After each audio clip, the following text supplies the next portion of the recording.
Hey, this is Brett the Hitman Hart, and you're listening to the Smacked Raw podcast.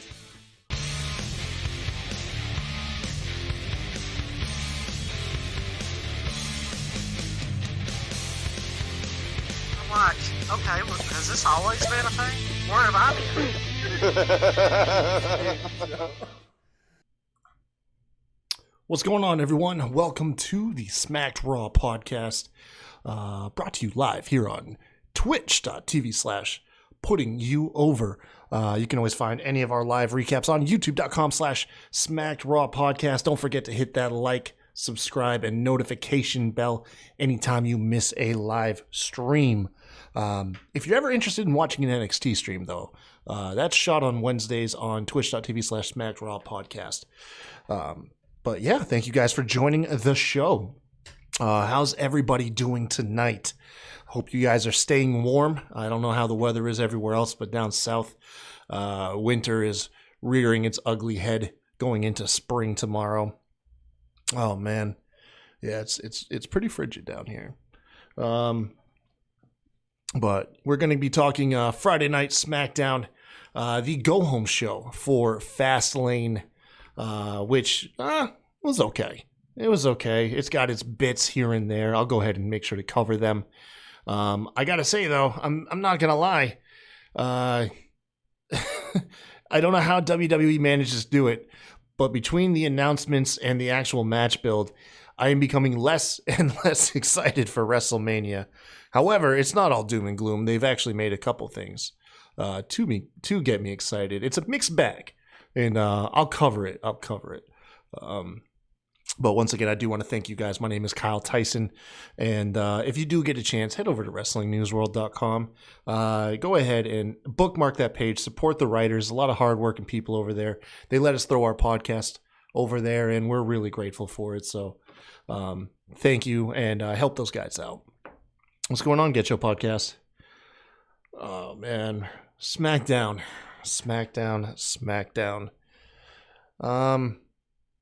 It was okay. It had some had some intentionally funny stuff and some unintentionally funny stuff, if you ask me. But let's kick off the show. Let's kick it off. We started off, tension is still building between Bianca Belair and Sasha Banks. Bianca informs Sasha that she is dumb for taking this title match so close to Fastlane and, of course, going into Mania, and that she will not be out ringside to support her. However, she still manages to make her way out there early on into the match. Most of this match between Sasha and Nia Jax is Nia completely dominating Sasha.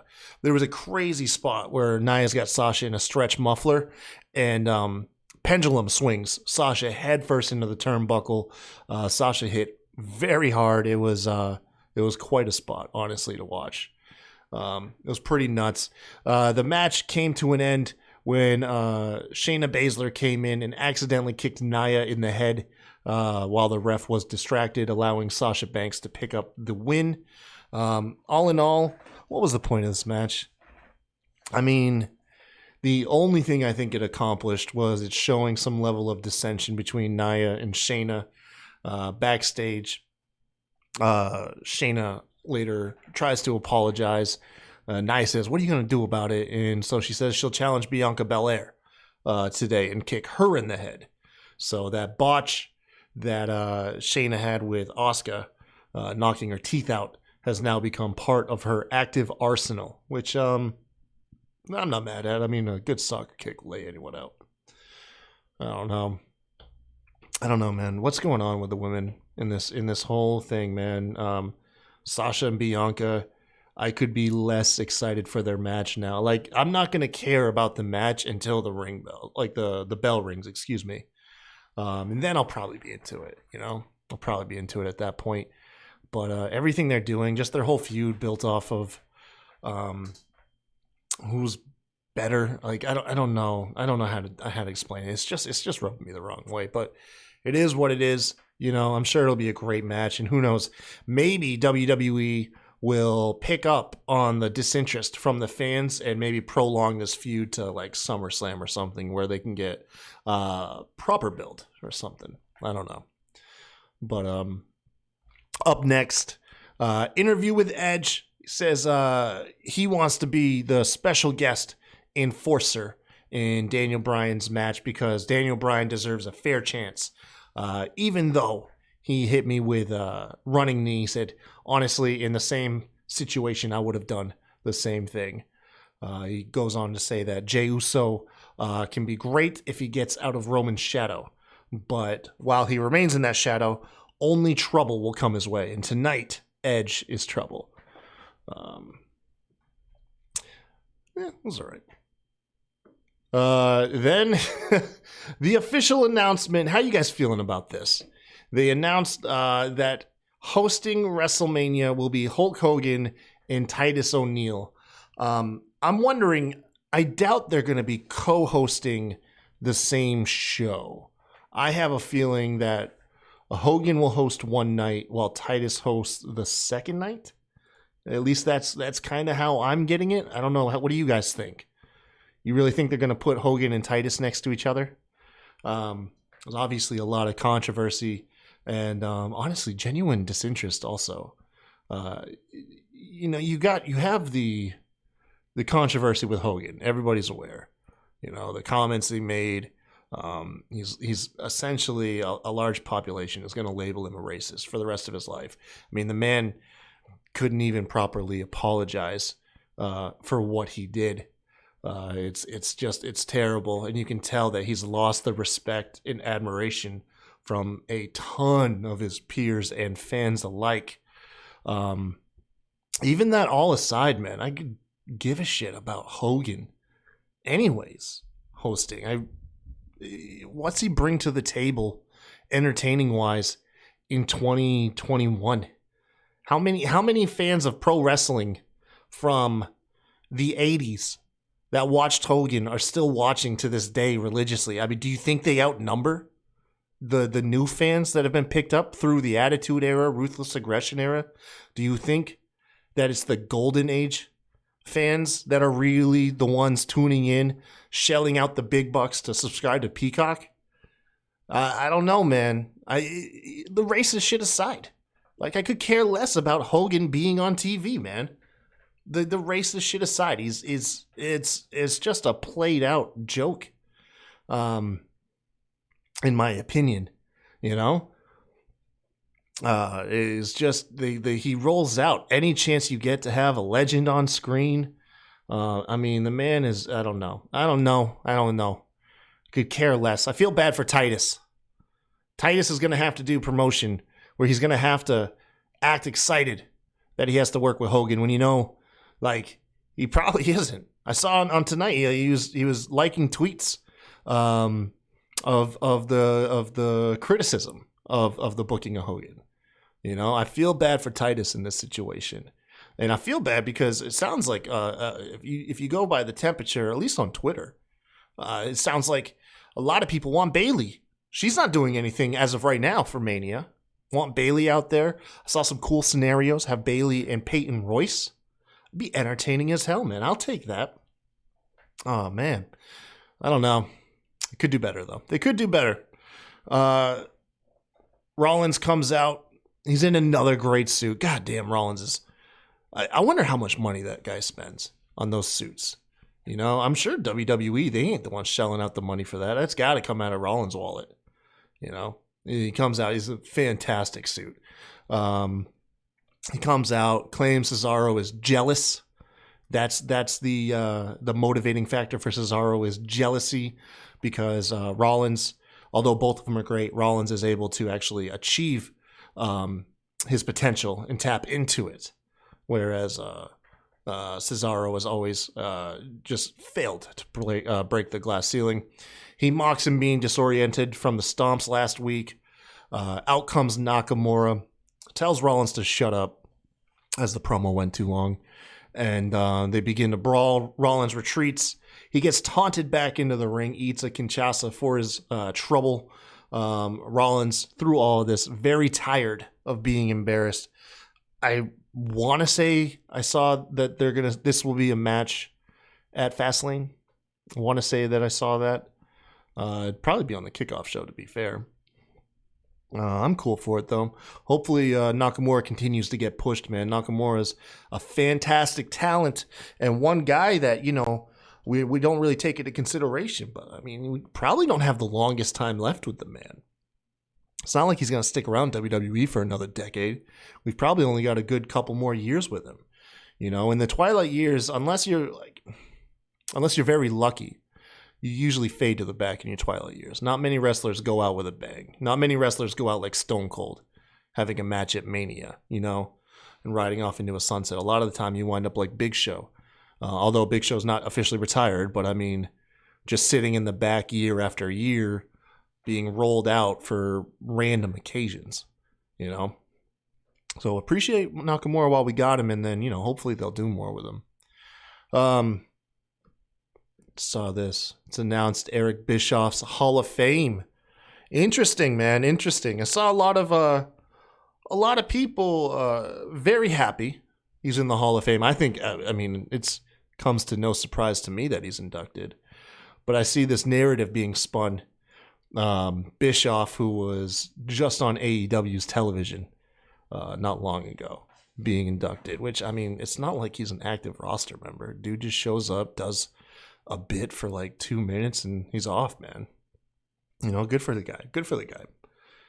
What's going on? Jay's in the chat. He says, have you already signed up for Peacock? I have not. And I'm not going to lie, the Hogan announcement is not making me too excited to.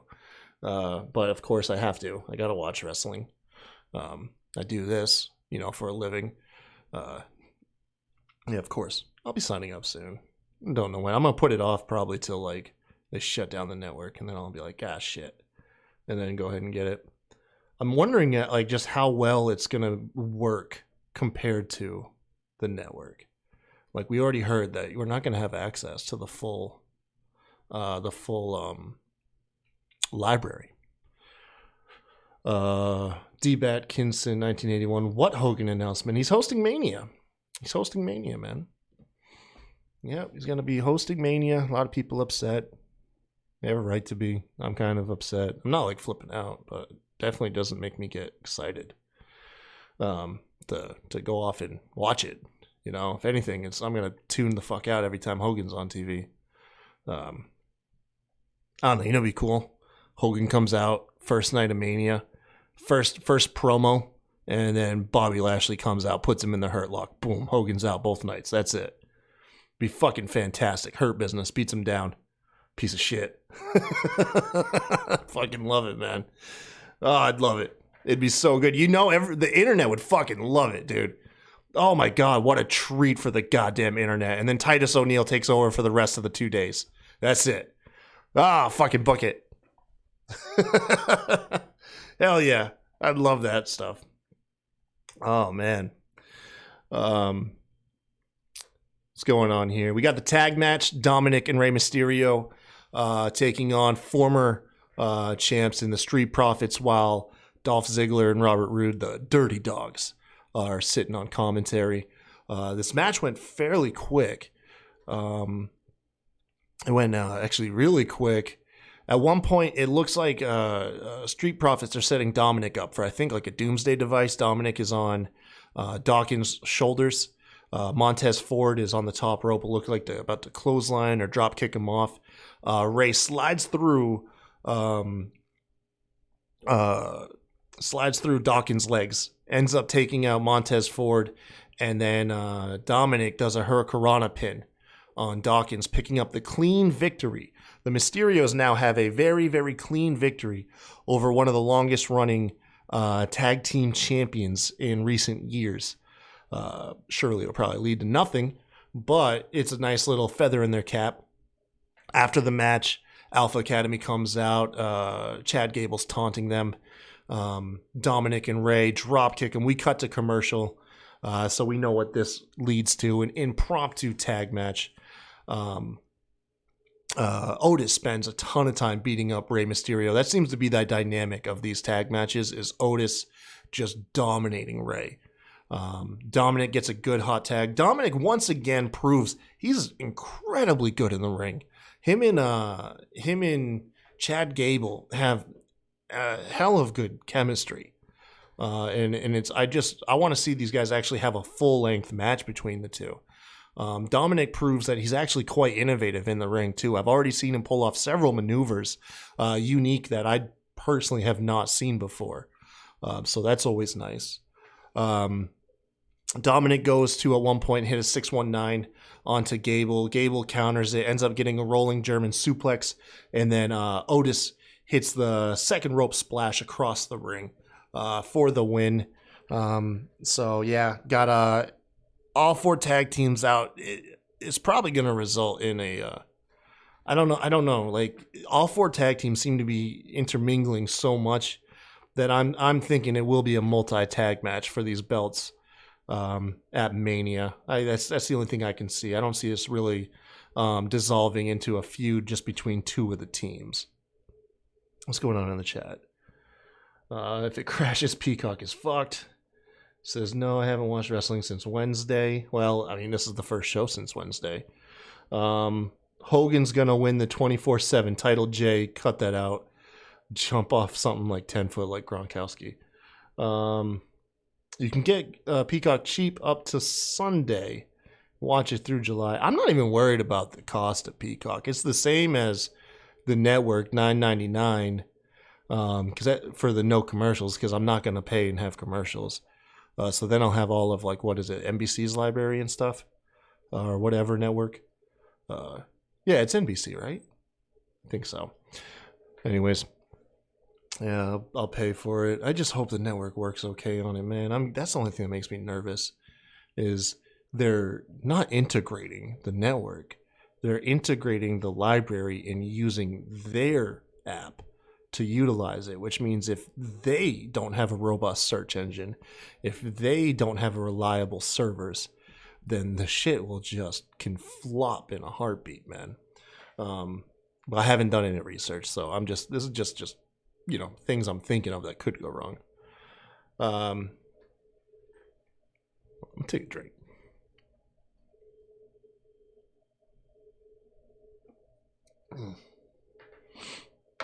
I'll let my drink get hot. Ugh, it's gross. Sami Zayn backstage shooting his documentary, asking Kevin Owens if he's gonna be part of it, come in.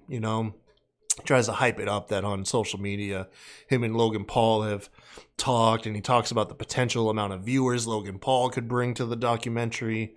Kevin Owens finally tries to talk some sense into him, about, what's going on, and Sami saying, they're always trying to hold me down, they're doing this, they're doing that, and Kevin just asks him plainly, like, who's they? Sami just says, look, just come out to the ring during my match. If you don't see anything controversial, if you don't see anything conspiracy-like, I'll drop it. I'll go ahead and I'll fuck off with this documentary, essentially. Afterwards, Daniel Bryan explains, is in the ring. He explains scenarios of what he think could happen at Fastlane, his Fastlane match, if either Jey Uso or Edge wins tonight. And he says, essentially, it boils down that they'll both end up helping Roman. We know that Jey Uso would go out of his way to help Roman, and he thinks that Edge, hell-bent on having this WrestleMania match with Roman, would end up helping him either as well. Roman Reigns comes out, says, all this talk about tapping me out, you have a better chance of shooting lightning out your ass than tapping out. He says, I never have tapped, which if anyone could look up for me, I'd like to see if that's been proven true. So he's never tapped and never will. He'd rather die in the ring before it happens. To which Daniel Bryan laughs. It's like, kind of serious there, bud. It's this is just a wrestling competition. He's like, I'm gonna break you of your delusions. Everyone thinks they're unbeatable till they're beaten. This whole head of the table shtick you got going on, I'm gonna break that out of you, and I'll make you tap. And even if I don't make you tap, I'm still gonna win the belt. It's a good back and forth. Let's see. I don't know how I feel about this feud, man. I mean, you know what it is Daniel Bryan and Roman Reigns. They faced each other at Fastlane back. Oh God, they faced each other before, and I think that's what gets me. Just like, I've already seen this at Fastlane. I have such a hard time trying to talk and type at the same time. Yeah, they did. Fastlane 2015. And if Daniel Bryan won, then he was in the main event of Mania. And then Roman beat him there too. So it's like we've literally already seen this matchup at Fastlane before. What else? So WWE obviously this is what they pick up from the internet wrestling community. They give a hype package for the match Sami Zayn versus Baron Corbin, the match that nobody wanted, the most boring match in years. The only good thing about this match is that one of these guys is going to have to eat an L. Very tongue-in-cheek, man. It was actually hilarious. I'm kind of surprised WWE took a shot at themselves. Then more often than not, they like to double down against wrestlers that the fans kind of reject. You know, they like to double down and shove them down our throats even more. This is kind of one of the only times where they mockingly produced the voice of the people. Oddly enough, it was quite funny. Commentary itself was also leaning into the joke. Kevin Owens is sitting ringside for the match. Sami Zayn and Baron Corbin don't really have much of a match. It's more or less Sami trying to cheat at every corner he can, or every chance he can get. Pokes Baron Corbin in the eyes. He's trying to get his feet on the ropes. The ref keeps catching him. Finally, it comes down to Sami Zayn trying to remove a turnbuckle. The ref confronts him about removing the turnbuckle, which Baron Corbin hits him with the End of Days, picks up the victory, to which Sami Zayn is flipping out at the ref. The ref is the one who screwed him, you know, the delusional aspect of all of this. He goes and confronts Kevin Owens. He says, I know you saw that. Kevin says, look, I saw a ref doing a good job. Just admit, you know, you lost. It's okay to admit you lost. As Sami storms off, Kevin looks back to the commentary team, continues to talk, and then eats a haluva kick, to which Sami Zayn starts freaking the hell out on Kevin, starts screaming at him, man. Probably setting up a match at WrestleMania, which I'm here for. Like, these two guys really are destined to fight forever, aren't they? Like, these guys have got to have been fighting now for over a decade. But somehow they've managed to keep it fresh. So I'm here for it, man. I'm absolutely here for it. Another thing I'm here for, Big E. Holy moly. Big E is a terrifying man when he is motivated. Jesus Christ, dude. Big E's talking about, so we get the satellite-based interview, right? Big E and Apollo Crews held in separate parts of the building. Big E's very emotional while talking about the vengeance he intends on bringing upon Apollo. He tells him, take the next 2 days to appreciate the present, you know, because your near future is very dark and bleak. Good God, if a man said that to me, I would be probably leaving the state. Apollo Crews says a proverb that his father used to say back in Nigeria. He says, you fill your mouth with razors and you'll spit blood. That's actually a really good saying. I like that. I thought that was pretty hot. Big E says, we don't have to wait until Fastlane. Gets up from the interview, finds a golf cart. The cameraman jumps in the golf cart. We drive across the Thunderdome until Big E is able to locate Apollo. They start brawling. Big E gets the upper hand as refs break him up. Apollo Crews jumps into the golf cart and retreats. One of the most unintentionally hilarious scenes is Apollo Crews driving off, man. I don't mean to laugh because Apollo Crews has been billed really strong and intimidating, but this was just plain funny to me. I'm sorry, man. I loved it, though. I absolutely loved it. Nia Jax walks off during Shayna Baszler and Bianca's match. Bianca Belair, excuse me. The match barely gets started before Natalya and Tamina both jump in, attack both of them. Really looks like they're setting up Natalya and Tamina to be challenging for those titles, those tag titles. Which, how do you feel about it? To me, I'm in this camp. Like, I've gone on record, and God help if you've seen UWO recently. You've heard how a lot of the people feel about Natalya. But as far as Tamina goes, I really do want to see that chick get some gold, man. I really think she's been around for a decade. I believe she's put in the work. She deserves a moment in the light. I think the tag titles are taking so... they're just not taken seriously. You can put them on anybody. Put them on Tamina. Go ahead, put them on Tamina and Natalya. I don't care. Go ahead and do it. I'd love to see Tamina get some gold, man. I'd be there for it. Now, whether they'd be taking it off of Shayna Baszler and Nia Jax, or if they're taking it off of Bianca Belair and Sasha Banks, that's up to you to decide. But I'd like to see it, man. I'd like to see it. And that brings us to tonight's main event. We actually got to see Edge wrestle on SmackDown for the first time in, God, like a decade, man. Fantastic stuff, man. He has this match with Jey Uso. Daniel Bryan sitting ringside. Edge works out like a grinding style, targeting Jey Uso's shoulder, which Daniel Bryan picks up on. Jey Uso ends up hurting Edge's ribs, to which he spends the rest of the match dialing in on his midsection. There were some cool spots during the match. Edge hit a top rope hurricanrana. That was nice. Hit an execution. He goes for the spear, eats a super kick, eats a splash by Jey Uso. I'm tired of them calling it a frog splash. It's not a frog splash. Jey could not get the pin because of his hurt shoulder. This allowed Edge to get a counter and then win with the spear. Nice serviceable match to have Edge back. Looked fantastic in the ring. The guy's in amazing shape. It's infuriating like how good a shape Edge is in.